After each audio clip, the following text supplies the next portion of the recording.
Hey guys, it's Foster here. Just a quick note before we get started today. For the last couple of weeks, we have been talking about different states in the United States, and we talked about a lot of interesting stuff. We talked about some fascinating cities, some of my favorite states in the US, and I thought it just made a lot of sense to replay some of our favorite episodes talking about the different places that we mentioned in this recent series. So this week, you are going to hear about some of our favorite places in the US, and I hope it provides you a little bit of comfort and a little bit of a chance to escape in this very difficult moment when we cannot travel. So that's it. Enjoy the show, guys. And hopefully we will actually see each other traveling again soon.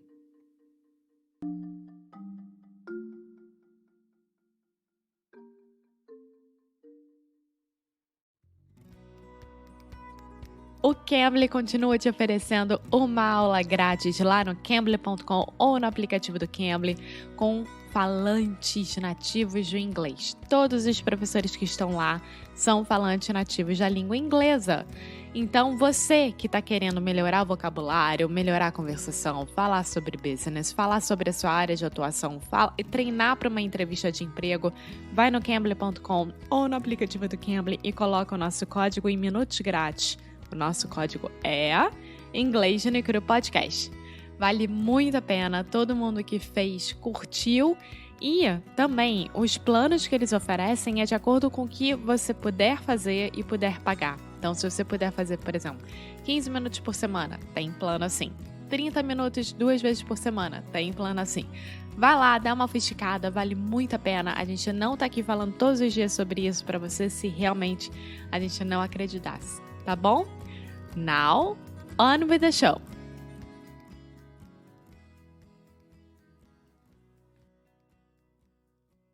Hey, Alexia, how are you doing? Hey, Foster, I am fine. I think you're doing better than me. I'm a little bit sick these days, but at least we are recording outside, which is always nice. Yes, it's always nice. We are here at your house with your dogs. Yes, we are actually at my parents' house. We have a big golden retriever at our feet and the sound of birds overhead. For sure, they already seen Sunny on our Instagram account. I imagine so. If you're following our Instagram, it is 95% dogs, 5% English. But everyone loves dogs. Yeah. Today, we are going to continue our topic, our theme about talking just a little bit about how Americans are weird. You know, everyone's weird. Weird in a good way. Yeah, when I'm saying weird, I'm really just saying that Americans are different than Brazilians. Yeah. In a lot of different ways in terms of culture, society, politics, finances, all of these things. But Americans are weird. A lot of people say Brazilians are weird, so this is our chance to kind of make some jokes about Americans. Okay, so about what we are talking today? Okay. Which kind of weirdness? So I would change that question and just say, what are we talking about today? What are we talking about today? Yeah, about what we are talking about today. Grammatically is just not the most natural way to phrase that. So what are we talking about today? Good question. We are talking about drinking in the U.S. So Americans with drinking normal drinks, non-alcoholic drinks, alcoholic drinks, and the differences between the U.S. and Brazil. The first thing that I would like to talk about with alcoholic drinks is that you are not allowed to drink on streets or inside the car at all. Yes, in almost all of America. So there are a couple of exceptions. I believe that you can drink in New Orleans and maybe a couple other places. Maybe California somewhere. I don't think so. But we call that open container laws. Yeah. So That's a huge difference. When I remember the first time I arrived to Brazil and my roommate and I were going to a bar and we just bought like sei lá, uma brama, quiosque, andando pro bar. Eu achei sensacional. Yeah, so I should say that That's when all the problems in my life started. I should say that Brazil is the land of free in this kind of situation and not United States. Yes. So in that specific case, we say the land of the free. Yeah, When we talk about the U.S., we say the land of the free. the land of the free. Yeah, perfect. Yeah. Perfect. Okay, so an obvious difference is you can't drink on the streets in the U.S. Yeah, not even inside the car. Not in the car. So here's how it works in the U.S. It is illegal to have open container. That means an open can of beer, glass of wine. You cannot have open alcohol in your car at all. 0.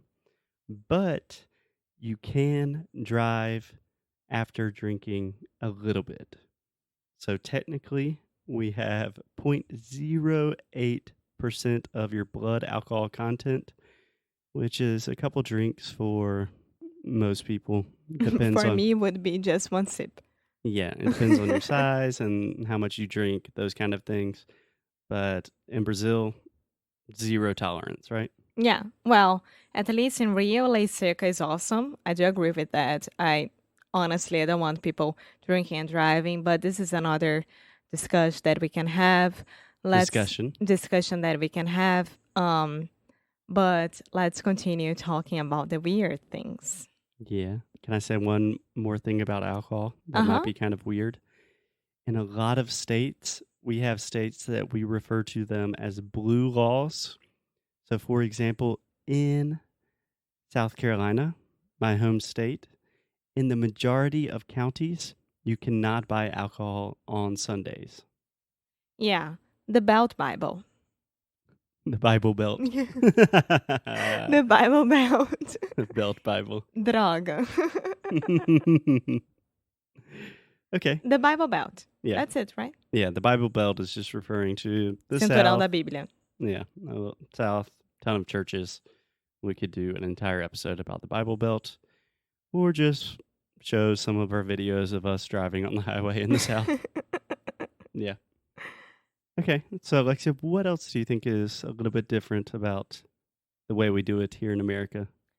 Well, we here, it's free refills for every single drink. It's also not alcoholics, but non-alcoholics. It's awesome. Yeah. So only at an open bar would you have free refills. Yeah, That's different. Most of the restaurants that we ever been, it's a free refill. Yeah. No, I'm talking about with alcoholic drinks. The only time you get free refills, in quotations, is at an open bar. Ah, sim. Yeah. But at most restaurants, if you go to any restaurant, you get a Coke, you get water, sweet tea, whatever. Yeah, whatever you want to it's drink. what Outback do in Brazil. It's what Outback does. Sorry. Yes.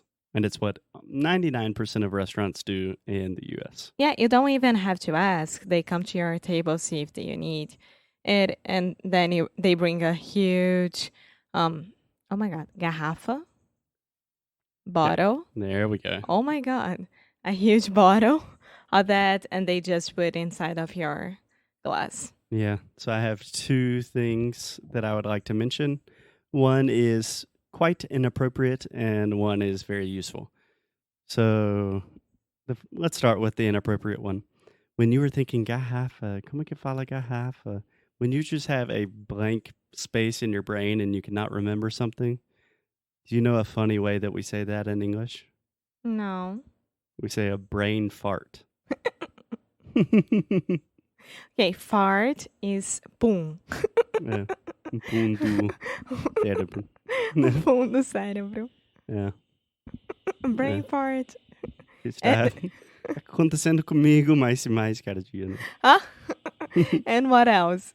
The second useful thing I wanted to say is the word refill. This is very difficult for a lot of Brazilians, especially when you have the R at the beginning of words. I mean, the English R sound is difficult in the first place, but any word that starts with re, a lot of my students want to say refill. Refill. Yeah, so you have to say refill. I'm thinking about, is it the same way that we say restaurant? Re, like with the R, not with the sound of E, but restaurant, refill. Yeah. So actually the sound of E is different. You have restaurant, restaurant, and then re-E, Yeah, that's refill. what I said. But a lot of Brazilians will say restaurant, refill. But this especially happens when you have words with re, like Read. well, I was thinking about the prefix re, like redo Ah. or rewrite. Uh-huh. Like, Alexia, you need to rewrite this email. Try to say that word for me. Alexia, you need to rewrite this email. Perfect. I always listen to even my most advanced students say, he write. He write. And I'm like, oh, what does he write? He write. Rewrite. Yeah. So if you're having difficulties with the R, just search in Google words in English that start with RE, and you will have a million examples. Yeah. Yeah. Great.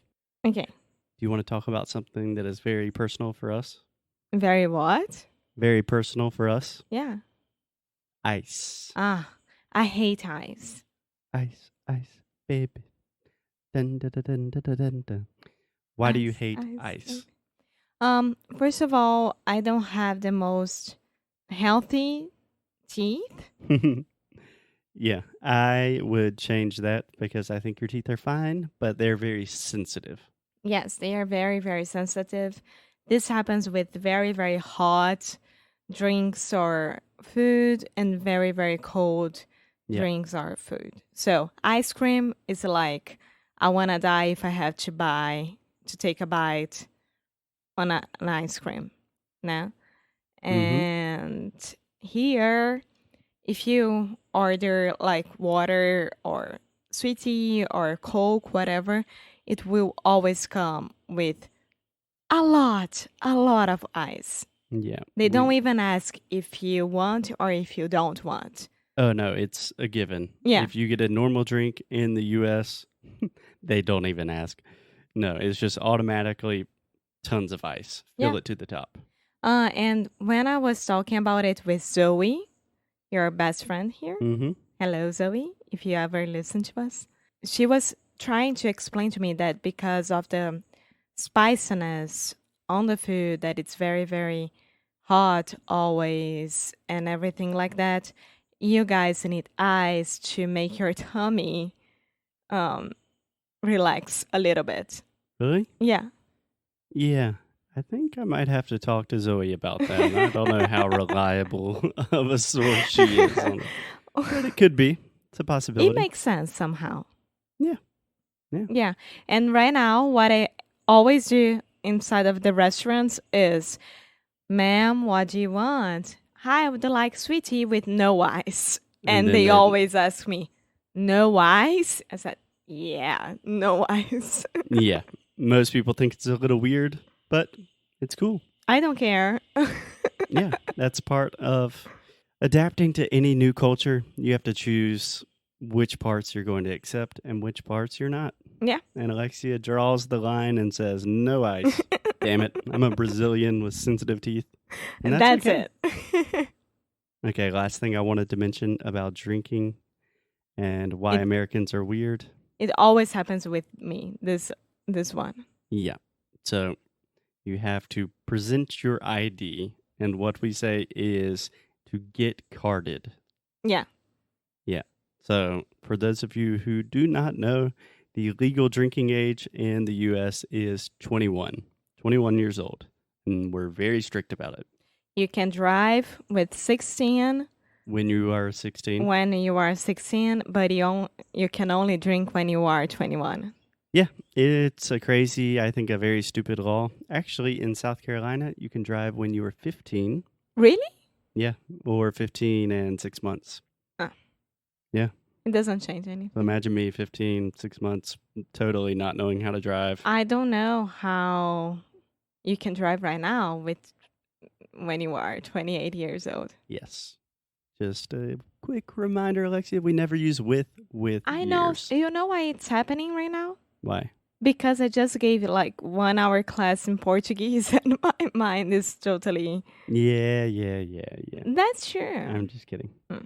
So that is a great point. You can drive when you're 15. You can buy any tobacco products when you're 18. You can fight in a war and die for your country when you're 18. What about voting? You can vote when you're 18. In Brazil, you can vote when you are 16, but you are not capable to drive till you are 18. That is really crazy. Yeah. I think that if you are able to make a decision who's going to be your como é que é representante? You want to take a guess? Representative. Representative. Perfect. Representative. In your government when you are 16 years old, you should be able to drive as well, but I totally agree. It does not make any sense. And it's crazy. In most states, again, in the U.S., laws change depending on which state you're in. But in most states, the rule is if there is a possibility that the person could be under 40 years old, then you have to automatically ask them for their ID. yeah. Well, this always happens with me. And for those who are planning to go to North Carolina, please walk with your passport because they don't accept anything but your passport. Yeah, again, varies from state to state. Some states require international people visiting the U.S. to have a passport to get a beer, which is ridiculous. So on that sad note, Alexia, let's call it a day. Let's go have a beer. I'm just kidding. We have to keep working. See Yes. So I'll see you tomorrow. you tomorrow. Bye. Muito obrigada por ter escutado mais um episódio aqui do nosso Inglês de Micro Rádio. Vocês sabem que nós fazemos o possível e impossível para deixar o inglês mais pertinho de vocês, né? E é um prazer imenso que a gente possa estar acompanhando vocês no dia a dia, na rotina e fazer parte da hora da cozinha, de faxina, tomar banho, dirigir, o que for. Então, eu queria aqui deixar bem claro que se você entrar lá no nosso site, inglesdenecru.com, você vai poder ver um pouco mais do que a gente oferece de produtos, além aqui do nosso podcast querido, que a gente chama de paixão. Então vão lá, vão no nosso site, né? Aquela força pra gente. Procurem saber mais o que a gente está fazendo. E é aquilo, né, galera? Cada mês nós temos um challenge novo. Então, eu acho que é a hora de aproveitar. Então é isso. Um beijo grande e a gente se vê no próximo episódio. Bye!